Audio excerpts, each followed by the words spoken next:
Dolores Padierna. Gracias.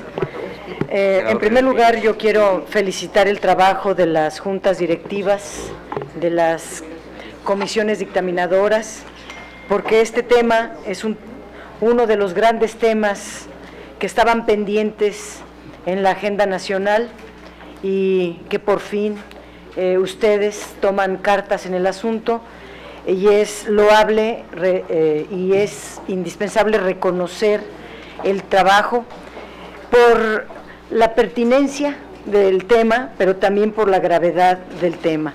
Yo quisiera hacer algunos subrayados que tiene esta. No solamente es la facultad que se le da al Congreso de elaborar una ley general para prevenir o erradicar este tipo de delitos de tortura, tratos crueles, inhumanos o degradantes, sino que también da la obligatoriedad al Estado de proteger a las personas frente a este tipo de delitos, para que pueda ser considerado como tal, como tortura, como trato cruel, inhumano o degradante.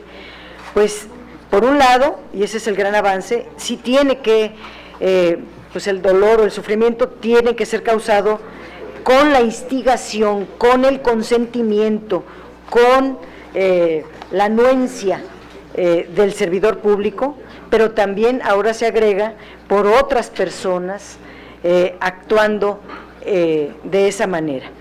El Estado, por un lado, debe de ser el garante, desde luego, de los derechos humanos, pero el Estado puede no ser responsable por actos que queden fuera de su control, pero deberá ser responsabilizado por actos de tortura que cometan otros si no hace nada para evitarlo.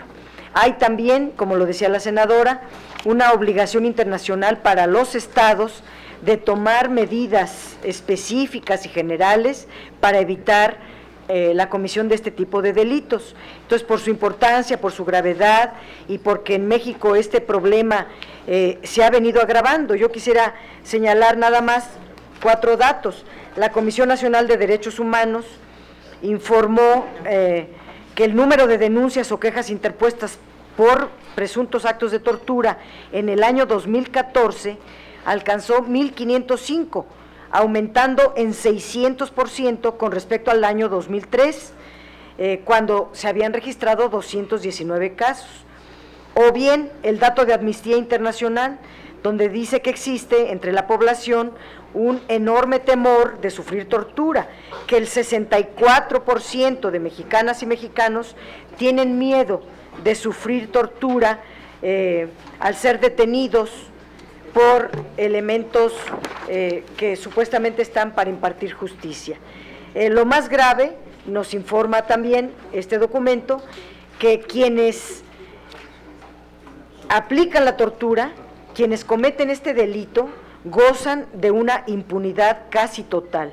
Según el Consejo de la Judicatura Federal, los tribunales federales tramitaron 123 enjuiciamientos por tortura, y de ellos solo 7 desembocaron en condenas.